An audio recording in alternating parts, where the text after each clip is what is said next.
इन दिनों अनुजा की स्थिति कहाँ फंस गई मैं वाली थी। कहीं ऐसा भी होता है भला। वह अपने आप में कसमसा रही थी। ऊपर से बर्फ का ढेला बनी बैठी थी और भीतर उसकी ज्वालामुखी दहक रहा था। क्या मेरे माता पिता तब अंधे बहरे थे? क्या वे इतने निष्ठुर हैं? अगर नहीं तो बिना परखे ऐसे लड़के से क्यों बांध दिया मुझे, जो किसी अन्य की खातिर मुझे छोड़ भागा है जाने कहाँ। अभी तो अपनी सुहाग रात तक भी नहीं हुई है, जाने कहाँ भटक रहा होगा। फिर पता नहीं वह लौटेगा भी या नहीं। उसके विचार श्रृंखला में इसी तरह के सैकड़ों सवाल उमड़ते घुमड़ते रहे थे और वह इन सवालों को झेल भी रही थी। झेल क्या रही थी, तड़प रही थी वह तो। लेकिन जब उसे उसके घर से भाग जाने के कारण की जानकारी हुई, झटका लगा था उसे। उसकी बाट जोहने में 1 सप्ताह निकल गए। क्या बीती होगी उस पर, कोई तो पूछे उससे आकर। सोचते विचारते अक्सर उसकी आंखें सजल होती। नित्य 2 बूंद अश्रु उसके दामन में ढुलक भी आते और वह उन अश्रु बूंदों को देखती हुई फिर से विचारों की दुनिया में चली जाती और अपने अकेलेपन पर रोती। अवसाद चिड़चिड़ाहट बेचैनी से उसका हृदय तार तार हुआ जा रहा था। लगने लगा था जैसे वह अब तब में ही पागल हो जाएगी। उसके अंदर तो जैसे सांप रेंगने लगा था। लगा जैसे वह खुद को नोच ही डालेगी या फिर वह कहीं अपनी जान ही गंवा बैठेगी। वह सोचती, जानती होती कि यह ऐसा कर जाएगा तो ब्याह ही ना करती इससे। तब दुनिया की कोई भी ताकत मुझे मेरे निर्णय से डिगा नहीं सकती थी। पर अब मुझे क्या करना चाहिए? क्या इसके लौट आने का इंतजार करना चाहिए या फिर पीहर लौट जाना ही ठीक रहेगा? क्या ऐसी परिस्थिति में यह घर छोड़ना ठीक रहेगा? वक्त पर कोई ना कोई उसे खाने की थाली पहुंचा जाता। बीच बीच में आकर कोई ना कोई हालचाल भी पूछ जाता। पूरा घर तनावग्रस्त था। सन्नाटा भी ऐसा जो भीतर तक चीर जाए। परिवार का हर सदस्य एक दूसरे से नजरें चुराता दिखता। ऐसे में वह खुद को कैसे संभाले हुई थी वह ही जानती थी। दुल्हन के ससुराल आने के बाद अभी तो कई रस्में थी जिन्हें उसे निभाना था। वे सारी रस्में अपने पूर्ण होने के इंतजार में मुंह बाए खड़ी भी दिखी। नई नबेली दुल्हन से मिलने जुलने वालों का आए दिन तांता लग जाता है, वह यह भी जानती थी। ऐसा वह कई घरों में देख चुकी थी। पर यहाँ तो एक बारगी में सब कुछ ध्वस्त हो चला था। उसके सारे संजोए सपने एकाएक धराशायी हो चले थे। कभी कभार उसके भीतर आक्रोश की ज्वाला धधक उठती। तब वह बुदबुदाती, भाड़ में जाए सारी रस्मों रिवाज, नहीं रहना मुझे अब यहाँ। आज ही अपना फैसला सुना देती हूँ इनको और अपने पीहर को चली जाती हूँ। सिर्फ यही नहीं, वहाँ पहुँचकर अपने माँ पापा जी को भी तो खरी खोटी सुनानी है। ऐसे विचार उसके मन में उठते रहते और वह इस बाबत खिन्न हो उठती थी। इन दिनों उसके पास तो समय ही समय था। नित्य मंथन में व्यस्त रहती थी। भले ही वह छोटे शहर की थी, परंतु उसकी सुंदरता और सूरजपूर्ण रहन सहन के पूरे शहर में चर्चे से बहुत से परिवार उसे अपने घर की बहू बनाने को उत्सुक थे। लेकिन उसके पापा को परीक्षित बहुत पसंद आया था। उसके संस्कारों का बखान करते नहीं थक रहे थे। अपनी अनुजा के लिए भाई इससे अच्छा लड़का तो मिल ही नहीं सकता, ऐसे शब्द कई बार अनुजा ने सुना था। अनुजा को भी पापा की पसंद पर पूरा भरोसा था। उसकी तंद्रा भंग हुई। वर्तमान में लौटी, उसके मन में एकाएक ख्याल आया, अगर परीक्षित लौट भी आया तो क्या मैं उसे अपनाऊंगी? क्या परीक्षित अपनी भूल की क्षमा मांगेगा मुझसे? फिर कहीं मेरी हैसियत ही धूमिल तो नहीं हो जाएगी? इस तरह के अनेक सवालों से जूझ रही थी और खुद से लड़ भी रही थी। अनुजा बुदबुदाती, यह कैसी शामत आन पड़ी है मुझ पर, ऐसा कैसे हो गया? तभी घर के अहाते से आ रही खुसर फुसर की आवाजों से वह सजग हो उठी और खिड़की के मुहाने तक पहुंची। देखा, परीक्षित सिर झुकाए लड़खड़ाते कदमों से थका मांदा सा आंगन में प्रवेश कर रहा था। उसे लौट आया देखा, सबकी मुरझाए चेहरों की रंगत एकाएक बदलने लगी थी। अब उनके चेहरों को देखकर कोई कह ही नहीं सकता था कि यहाँ कुछ घटित भी हुआ था। वहीं अनुजा के मन को भी सुकून पहुंचा था। उसने देखा सभी अपनी अपनी जगहों पर जड़वत हो चले थे और यह भी कि ज्यों-ज्यों उसके कदम कमरे की ओर बढ़ने लगे, सब उसके पीछे पीछे हो लिए थे, पूरी जमात उसके पीछे। इस बीच परीक्षित ने अपने घर व घर के लोगों पर सरसरी निगाह डाली। कुछ ही पलों में सारा घर जाग उठा था और सभी बाहर आकर उसे देखने लगे थे, जो शर्म से छिपे पड़े थे अब तक। जेठानी की बेटी निशा पहले तो अपने चाचा तक पहुंचने के लिए कदम बढ़ाती दिखी, फिर अचानक से अपनी नई चाची को इत्तला देने की ख्याल से उनके कमरे तक दौड़ती भागती हाँफती पहुंची। चाची को पहले से ही खिड़की के करीब खड़ी देख वह उनसे चिपट कर खड़ी हो गई, बोली कुछ भी नहीं। वहीं छोटा संजू दौड़कर अपने चाचा की उंगली पकड़कर उनके साथ साथ चलने लगा था। परीक्षित थर के कदमों से चलता हुआ सीढ़ियां लांघता हुआ दूसरी मंजिल के अपने कमरे में पहुंचा। एक नज़र समीप खड़ी अनुजा पर डाली, पल भर को ठिठका, फिर पास पड़े सोफे पर निढाल होकर बैठ गया और आंखें मूंदे पड़ा रहा। मिनटों में ही परिवार के सारे सदस्य का उस चौखट पर जमघट लग गया। बड़ा परिवार था उसका। परिवार में सास ससुर के अलावा जेठ जेठानी, उनके 2 बच्चे, एक ननद, एक देवर भी था। सबने ही बारी बारी से इशारों इशारों में ही पूछा था अनुजा से, कुछ बोला क्या? उसने एक नज़र परीक्षित पर डाली, वह तो सो रहा था। वह अपना सिर हिलाकर उन सभी को बताती रही, अभी तक तो नहीं बोला कुछ। वह जमकर सो रहा था, शायद बेहोशी वाली नींद थी उसकी। चौखट पर बैठी उसकी सास सहारा लेकर उठती हुई बोली, उठे तो कुछ खिला पिला देना बहू, और वे अपने पोती की उंगली पकड़कर निकल ली थी।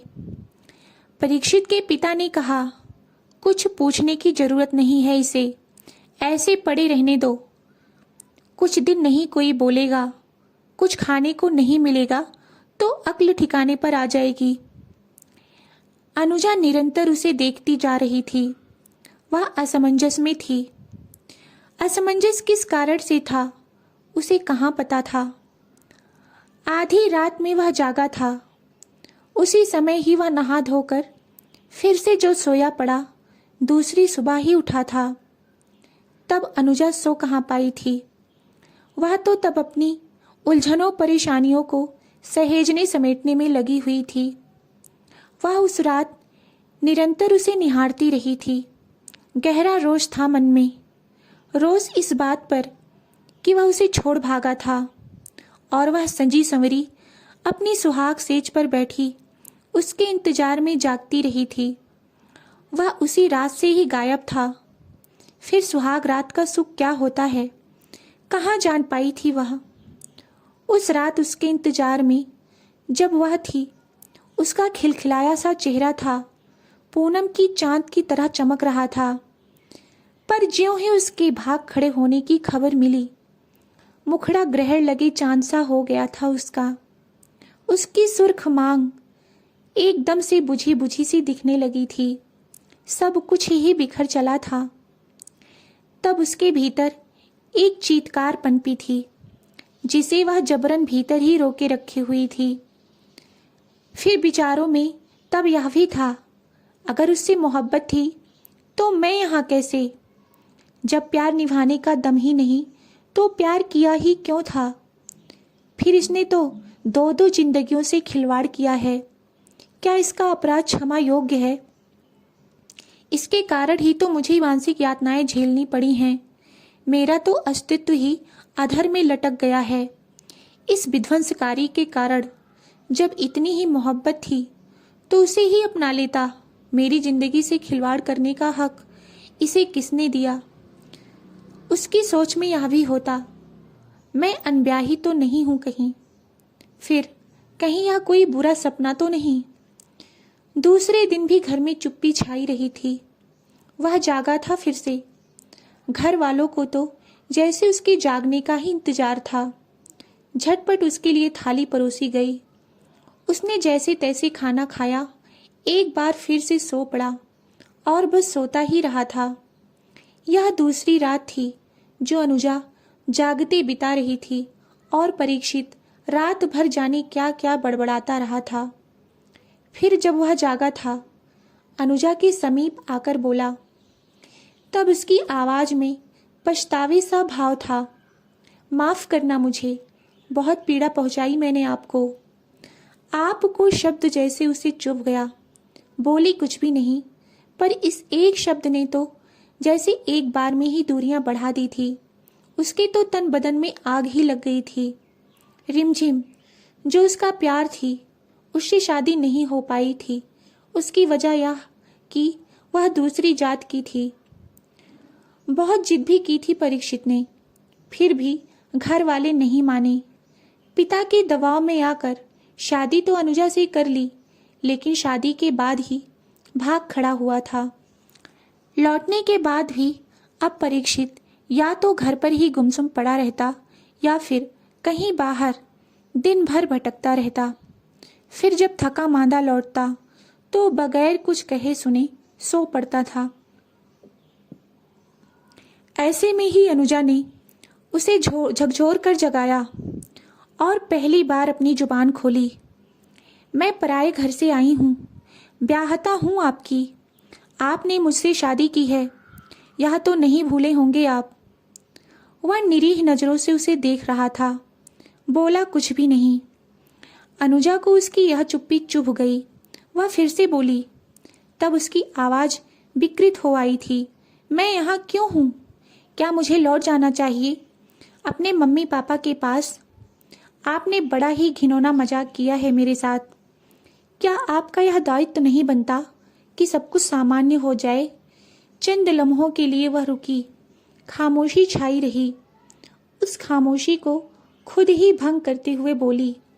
आपके कारण ही पूरे परिवार का मन मलिन रहा है, वह भी उसके लिए जो आपकी थी भी नहीं। अब मैं हूं और मुझे आपका फैसला जानना है, अभी और अभी। मैं घुट घुट कर नहीं जी सकती, समझे आप? अनुजा के भीतर का दर्द उसके चेहरे पर था, जो साफ झलक रहा था। परीक्षित के चेहरे की मायूसी भी वह भली भांति देख रही थी। दोनों के ही भीतर अलग अलग तरह के झंझावात थे, झुंझलाहट थी। परीक्षित उसे सुनता रहा था। वह उसके चेहरे पर अपनी नजरें जमाए रहा था। वह बोला, शादी हो जाती अगर हमारी, तो वह आपके स्थान पर होती। प्यार किया था उससे, निभाना भी चाहता था, पर पापा के कारण ही मेरी शादी नहीं हो पाई उससे। पर मेरा क्या? इस पचड़े में मैं दोषी कैसे? मुझे सजा क्यों मिल रही है? आप कहो तो अभी इसी क्षण अपना सामान समेट कर निकल जाऊं। शादी से पहले क्यों नहीं बताया था कि आप किसी और से प्यार करते हैं? तो ये शादी कभी नहीं करती। देखिए, मुझे संभलने में जरा वक्त लगेगा। फिर मैंने कब कहा कि अब आप यह घर छोड़कर चली जाओ? विवाह मेरी मर्जी के खिलाफ हुआ है और मैं इतनी जल्दी उसे नहीं भुला सकता हूँ, सीधे सपाट शब्दों में कह दिया परीक्षित ने। तो किया क्यों? और अब बताने से क्या लाभ? मेरी जिंदगी क्यों बर्बाद कर दी? अनुजा ने क्रोधित होकर पूछा। किसी से तो विवाह करना ही था और कोई जिंदगी बर्बाद नहीं हुई है तुम्हारी। तुम्हें इस घर की बहू होने का पूरा सम्मान मिलेगा और कितना लाड प्यार हासिल करोगी यह तुम्हारे व्यवहार पर निर्भर करेगा। रही मेरी बात तो मैं समय ही तो मांग रहा हूँ। मैंने कब कहा तुमसे पति पत्नी का रिश्ता नहीं रखूंगा। वाह, बड़ी मेहरबानी आपकी। कितने एहसान किए हैं आपने यह सब कुछ मुझसे कहकर। यही बात अगर आप मुझे विवाह से पहले बता देते तो मेरी निगाहों में आपका सम्मान होता। विवाह तो तब भी कर लेती और आपको रिश्ते से उबरने का समय भी खुशी से दे देती, बल्कि खुद उसमें आपकी मदद करती। गलत मैंने नहीं, मेरे पापा ने किया। कितना समझाया था मैंने उन्हें, कितना मनाया, पर उनकी एक ही जिद रही थी, अपनी जात में ही विवाह होगा। कोई कमजोर तो नहीं थे आप ना, कोर्ट मैरिज भी कर सकते थे। वह भी कर लेता, पर रिमझिम के पिता जब विवाह की बात करने आए थे तो मेरे पापा ने इतना अपमान किया उनका कि रिमझिम ने मुझसे रिश्ते समाप्त कर जल्दी में किसी और के साथ विवाह कर लिया। अनुजा को समझने वाला कोई नहीं था। परीक्षित के पापा ने परीक्षित से बात करने का प्रयास अवश्य किया, जिसके बदले उसने यही कहा, बहू आप लोगों को चाहिए थी, मैंने लाकर दे दी। अब पत्नी बनाने में थोड़ा समय तो लगेगा ही। यह बात अनुजा के कानों में भी पड़ी तो वह और खींच गई। लाकर दे दी क्या मतलब हुआ? मैं कोई बेजान वस्तु हूँ कि घर में चाहिए थी तो ले आए। पर उसने किसी से कुछ भी नहीं कहा। घर में सभी लोग अनुजा से प्यार करते थे। परीक्षित के व्यवहार से सभी रुष्ट थे। देखते देखते चंद दिन और बीत गए। स्थिति ज्यों की त्यों ही बनी रही थी। एक दिन अनुजा ने फोन पर अपनी माँ को सारी बात कह डाली। माँ, मैं इस घर में अब और नहीं रहूंगी। पापा जी से बोलो कि मुझे यहाँ से ले चलें। क्यों रहूं मैं यहाँ पर, जब परीक्षित को मेरी कोई परवाह ही नहीं है। माँ ने उसे समझाते हुए बोला, बेटी, शादी के बाद ससुराल ही बेटी का असली घर होता है। तुम सब कुछ वक्त पर छोड़ देना चाहिए तुम्हें। मायके में आ गई तो लोग तरह तरह की बातें बनाने लगेंगे और तुम्हारा जीवन दुश्वार कर देंगे। समय दो बेटा, सब कुछ अपने आप ठीक हो जाएगा। अनुजा मन महसूस कर रह गई। वह समझ गई थी कि अगर वह मायके चली गई तो वह मायके वालों पर बोझ बनकर रह जाएगी। वह बोझ बनकर नहीं रहना चाहती थी। अब उसने परीक्षित को रोकना टोकना छोड़ दिया था और समय के भरोसे जी रही थी। नतीजा यह हुआ कि धीरे धीरे परीक्षित उपेक्षा का शिकार होने लगा। व्यवहार से धीरे धीरे अनुजा समान होने लगी थी। सबका प्रेम उस पर ही बरसता था। परीक्षित के व्यवहार को तो सब गलत ही मानते थे। अनुजा ने ससुराल वालों की अनुमति से एक नौकरी ज्वाइन कर ली। अब वह ऑफिस और घर के कामों में खुद को व्यस्त रखने लगी। एक दिन परीक्षित ऑफिस के काम से आगरा जा रहा था। पता नहीं क्या आया दिमाग में कि अनुजा को ताजमहल दिखाने के लिए चलने को पूछ बैठा। अनुजा ने हैरानी से उसे देखा। प्यार की निशानी ताजमहल को देखना तो जरूर चाहती हूं मैं, परंतु तुम्हारे साथ नहीं जाऊंगी। फिर किसके साथ जाओगी? परीक्षित ने हैरानी से पूछा। अनुजा बोली, तो नहीं जाऊंगी, अगले जन्म तक प्रतीक्षा कर लूंगी। पर जो पति प्यार ही नहीं करता उसके साथ ऐसी जगह पर क्यों जाना? वैसे भी छुट्टी नहीं है मेरी। परीक्षित को कोई जवाब नहीं सूझा और वह 2 दिनों के लिए चला गया। वह अकेले ही घूमने निकल पड़ा। ताजमहल देखने के बाद एक बेंच पर बैठ गया। इधर उधर की खूबसूरती निहार रहा था कि अचानक जानी पहचानी खिलखिलाहट कानों में पड़ी। चौंक कर उधर देखा। रिमझिम पति की बाहों में बाहें डाले रोमांटिक पोज देकर किसी फोटोग्राफर से फोटो खिंचवा रही थी। दोनों अपने में ही मस्त थे, कहीं और उनका ध्यान ही नहीं था। परीक्षित को बड़ी खींच हुई। साल भर हुआ नहीं विवाह को और व्यवहार तो ऐसे कर रहे हैं जैसे हनीमून पर आए हैं। अचानक रिमझिम का ध्यान परीक्षित पर चला गया। उसे देखते ही रिमझिम के चेहरे पर कड़वाहट आ गई। तुम यहाँ अकेले हो? पत्नी कहाँ है तुम्हारी? मैंने तो सुना था कि विवाह हो गया है तुम्हारा। एक साथ कई प्रश्न कर दिए उसने। उसका पति, जो परीक्षित को पहचानता नहीं था, हंसकर बोला, शादी हो चुकी है, फिर यहाँ अकेले कौन आता है? यह परीक्षित है, यह कुछ भी कर सकते हैं, रिमझिम ने व्यंग से कहा। तो परीक्षित उसे देखता ही रह गया। चलो रिमझिम, मैं नहीं चाहता कि अपनी किसी बात से यह तुम्हें आहत करे, दुख पहुंचाए। रिमझिम का पति हाथ पकड़कर वहां से उसे ले गया। परीक्षित तो देखता ही रह गया, जिसके लिए अपनी इतनी प्यारी और खूबसूरत पत्नी की इतनी उपेक्षा की, वह उसको ही नीचे दिखाकर चली गई। काश कि अनुजा आ गई होती उसके साथ, तो रिमझिम को दिखाता कि मेरी पत्नी लाखों में एक है। पहली बार उसे अनुजा से मिलने की बेचैनी हो रही थी। काम खत्म करके वह आगरा से दिल्ली पहुंच गया। आज दिल चाह रहा था कि अनुजा को बाहों में भरकर क्षमा मांग ले। काम समाप्त करके जब अनुजा कमरे में आई तो आज पहली बार परीक्षित ने उसे बाहों में भर लिया। लेकिन यह क्या, अनुजा ने उसे झिटक दिया। परीक्षित को विश्वास ही नहीं हुआ कि अनुजा ऐसा कुछ कर सकती है। उसने अनुजा से क्षमा मांगते हुए सारी बात बता दी। अनुजा का क्रोध कम होने के स्थान पर और बढ़ गया। उसने कहा, तो आज प्यार इसलिए उमड़ रहा है कि पहले प्यार ने तिरस्कार कर दिया। आपको यदि उसकी आंखों में आज भी प्यार होता तो आप हमेशा की तरह मुझे तिरस्कृत करते। ऐसा नहीं है। उसके ऐसा करने से मुझे लगा कि जब वह अपनी जिंदगी में आगे बढ़ गई है तो मैं क्यों नहीं बढ़ सकता।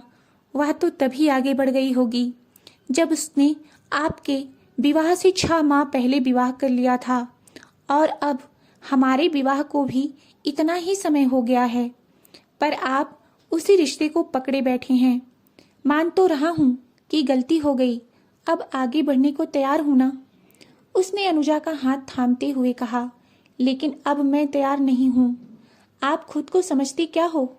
जब आपका मन करेगा मेरी उपेक्षा करोगे, जब मन करेगा आगे बढ़ जाओगे। मैं कोई बेजान गुड़िया नहीं हूं जो जैसा चाहो खेल खेल लो। अब आपकी मेरी नज़रों में वह अहमियत नहीं है जैसी एक पत्नी की अपने पति के लिए होती है। तो अब तक मेरे साथ रह क्यों रही हो? परीक्षित ने अविश्वास से पूछा। अपने पैरों पर खड़े होने के बाद जाना तो चाहती थी मैं, लेकिन किसी ने जाने नहीं दिया। घर के बाकी सदस्यों से भी रिश्ता जुड़ा है मेरा, उनकी खातिर नहीं गई। और मायके ने तो विवाह के बाद मुझे पराया ही मान लिया था, तो वहां भी नहीं जाना चाहती थी। अनुजा ने उत्तर दिया। तो परीक्षित फिर से क्षमा मांगने लगा। अनुजा का जवाब था कि उसे सब कुछ भूलने में समय लगेगा। यदि परीक्षित यह समय दे सकता है तो ठीक है, अन्यथा तलाक ले सकता है। इतने सीधे सपाट उत्तर से परीक्षित सहम गया। अब वह किसी भी कीमत पर अनुजा को नहीं खोना चाहता था। अब तो नज़ारा देखने वाला था। परीक्षित सारा दिन अनुजा के आगे पीछे डोलता रहता, हर बात पर उसकी प्रशंसा करता रहता। अब धीरे धीरे अनुजा का भी गुस्सा पिघलने लगा था, परंतु वह ऊपर से कठोर बनी हुई थी। अब उसे परीक्षित की हालत पर तरस तो आता था, परंतु मिन्नतें करवाने में आनंद भी बहुत मिलता था। जब गुस्सा पिघल ही चुका था तो प्यार कब तक नहीं होता। एक दिन अनुजा ने परीक्षित को माफ कर ही दिया। धीरे धीरे उनके रिश्ते सामान्य हो गए। घर में सब ने राहत की सांस ली। उनमें प्यार ही प्यार हो गया। और तब अनुजा को महसूस हुआ कि उसकी मांग का सिंदूर सुर्ख हो चला है और दमक भी उठा है। कुछ अधिक ही सुर्ख, कुछ अधिक ही दमक रहा है। दोस्तों, यह कहानी अच्छी लगी हो तो वीडियो को लाइक और चैनल को सब्सक्राइब अवश्य करें। वीडियो को एंड तक देखने के लिए बहुत बहुत धन्यवाद।